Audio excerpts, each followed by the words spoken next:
So we're going to work on the placements of the da. So there's 5 basic placements of the da in Zhen Feng Gung Fu.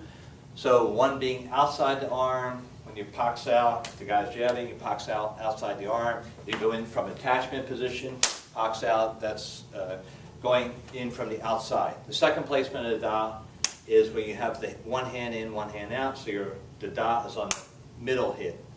Then you have ha da, where he's punching high, you're punching low. That's the ha da.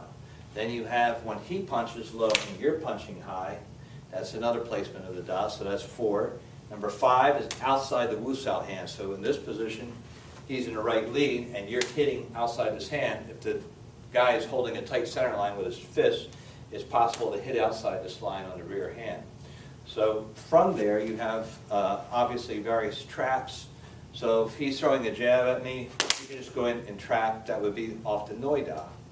If he jabs and you hit the noi da, that would be trapping from middle, going outside with the gua choi into bong sao. If he hits and you go low then high, you have the same format. So if you're going here, you hit with a gua choi, or you can hit with a sak keel this way, or a sat sao hitting this way.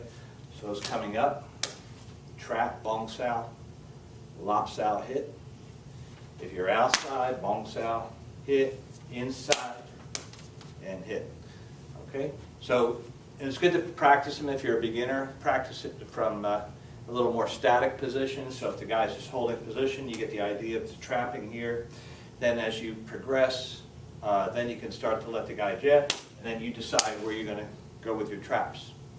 Now some of the other traps you can do off of this would be with the buji. So if you pox out, you're coming in, you thread a buji through, make sure your other hand comes back to center, and then pock and hit. Then you can pox out, buji, lops out and hit. Then you can pox out, go in with a buji, pox out to a lops out because the energy changes. So if you start and you're going to pock and you feel that the guy's pushing towards you, capitalize on the energy and pull him into a lops out, into a da. Okay, so, and that can go up to 3, so you go 1, 3 when you're hitting, so you can go pock, lop, or lop, pock, lop, so on and so forth. And another couple of places, or positions I should say, is when you go in, sometimes the energy's based more for a tan sao.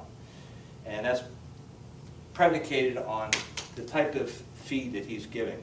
So sometimes tan sao is more appropriate, sometimes zhong sao, or the vertical palm, dummy hand is called, is more appropriate. You can hit and strike the face on the way, hit the occipital. As you do that, you could headbutt.